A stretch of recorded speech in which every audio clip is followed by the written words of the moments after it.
ये खान साहब की वजह से महंगाई नहीं हो रही है, महंगाई हो रही है जो प्रीवियस गवर्नमेंट्स और उनकी जो कारकर्दगी थी उसकी वजह से हो रही है। आवाम को, छोटी आवाम को पीछे जा रहे हैं और बड़ों को कोई देख ही नहीं रहा। ये अब हेलमेट के ऊपर जो उन्होंने 200-400-500 हज़ार का चलान रखा है, इसका क्या मतलब? गैस की कीमत बढ़ गई, बिजली की कीमत बढ़ गई, तो इसमें तब्दीली कहाँ है? बात कम करने की हुई थी लेकिन बढ़ गई, तो उल्टा रिवर्स तब्दीली आ गई है। आप अपनी जेब से गैस का ज़्यादा बिल और पेट्रोल का ज़्यादा बिल और बिजली का ज़्यादा बिल भरने के लिए तैयार हैं हम। उसकी वजह पता है क्या है? अगर एक पैसा सही जगह पे लगेगा ना तो उसके लिए हमें फायदा है। आज नहीं, साल बाद, 2 साल बाद ये बेहतर हो जाएगा इंशाल्लाह। 6 मंथ्स तो एटलीस्ट वेट करना चाहिए ना, 6 मंथ से 1 ईयर तो वेट करना चाहिए। ये हम तब्दीली नहीं मानते, सीधी बात है। हम इमरान खान को अच्छी तरह हमने वेलकम किया था, लेकिन हम भी वेलकम करने, हम भी साइड पे करने वाले हैं, ये ज़हन में रख लेना। सर तब्दीली आ गई? सर बहुत ज़्यादा आ गई तब्दीली, कुछ ना पूछे, बड़ा बुरा हाल कर दिया तब्दीली ने। तो गैस महंगी हो गई, बिजली महंगी हो गई, रोटी 10 रुपए की हो गई, नान 15 रुपए का हो गया।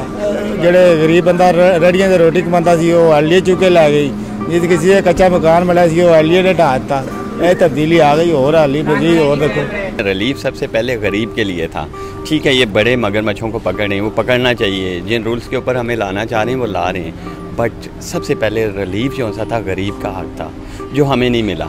हमने तो खुद पीटीआई के लिए वोट और सपोर्ट दोनों की थी, मगर ये है कि डॉलर देखें किधर जा रहा है, सुई गैस की जो प्राइसेस हैं वो आप देख रहे हैं किधर जा रही हैं, बिजली किस तरह जा रहा है। और आप देख लें आम पब्लिक जो ख्वाहिश करती थी कि मुल्क में तब्दीली आए, पर वो तब्दीली के तो बरक्स काम हो रहा है। कोई तब्दीली मुझे तो सरे नौ नज़र नहीं आ रही और अवाम पिस रही है और लोग, आम पब्लिक जो आम इंसान है वो महंगाई में धंसता और फंसता जा रहा है। मैं भी हूँ इमरान खान की तरफ, मैंने वोट भी इमरान खान को ही दिया है और पिछले से 5 साल पहले भी मैंने इमरान खान को ही दिया था, मगर जो राइट है हमेशा सच का साथ देना चाहिए।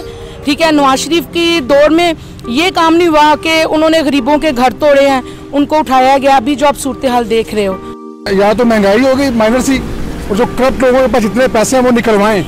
ये माइनर सी महंगाई हमें कबूल है, वी कैन डू। हमारा मुल्क एक अच्छे रास्ते पे जा रहा है, इंशाल्लाह हम एक दिन बहुत अजीम कौम बनेंगे, अजीम मुल्क बनेगा, हम भी अमेरिका पे राज करेंगे इंशाल्लाह, वो दिन भी आएगा, ज़रूर आएगा। अब इमरान खान की पॉलिसी अमेरिका पे राज करना? हाँ बिल्कुल, हमारी पॉलिसी है, लेकिन इमरान खान अब पहले ये चाह रहा है कि वो मुल्क को अपने बिल्कुल पॉजिटिव साइड पे लेके जाए। एक मतलब कहते हैं एक वे दी है उसने, तो वो एक वे पे लेके जा रहा है। इंशाल्लाह मुझे उम्मीद है कि वो जरूर कामयाब। अमेरिका से पहले इंडिया पे ना कब्जा कर लिया? इंडिया पे हमने कब्जा कर लिया, समझे, इंडिया पे कब्जा हो गया हमारा, अब अमेरिका रह गया, उस पर हम हमने कब्जा उस पर करना। ਜਿਹੜੀਆਂ ਗੱਲਾਂ ਉਸ ਕੀਤੀਆਂ ਨੇ ਪੂਰੀਆਂ ਕੀਤੀਆਂ, ਉਹ ਕੀਤੀਆਂ ਪੂਰੀਆਂ। ਉਹ ਸਾਕਾ ਬੱਚਿਆਂ ਨੂੰ ਨੌਕਰੀਆਂ ਦਿਵਾਵਾਂਗਾ, ਵੱਡੀਆਂ ਵੱਡੀਆਂ ਗੱਲਾਂ ਕੀਤੀਆਂ, ਉਹ ਕਰਾਂਗਾ, ਉਹ ਕਰਾਂਗਾ, ਕੀ ਕੀਤਾ? नहीं आई तब्दीली तो नहीं आई। 2 महीने हो गए, 2 महीने में हमें क्या किया है? हमें बल्कि और नीचे कर दिया है। बिजली के बिल, गैस के बिल, सब कुछ बढ़ा दिया। कह रहे मैं तो महंगाई और करूँगा, ये कोई बात है करने वाली? ਉਸ ਤੇ ਬੜੀਆਂ ਵੱਡੀਆਂ ਗੱਲਾਂ ਕੀਤੀਆਂ ਆ। ਮੈਂ ਤੇ ਉਹ ਬੱਚਿਆਂ ਨੂੰ ਯੂਨੀਵਰਸਿਟੀਆਂ ਦੇਵਾਂਗਾ, ਮੈਂ ਸਕੂਲ ਬਣਾਵਾਂਗਾ, मैं बिजलियाँ देवांगा, ਉਹਨਾਂ ਦਾ ਘਰ ਚ ਪੈਸੇ ਲਿਆਓ ਤੇ ਮੈਨੂੰ डैम बना देवांगा। इमरान खान चीज़ें तब्दील कर देंगे? इमरान खान चीज़ें तब्दील कर सकते हैं, चांस पे है। पीटीआई को दे के हम पछता रहे हैं, गलत किया है, बहुत गलत किया। की उस तब्दीली दी? कख भी नहीं।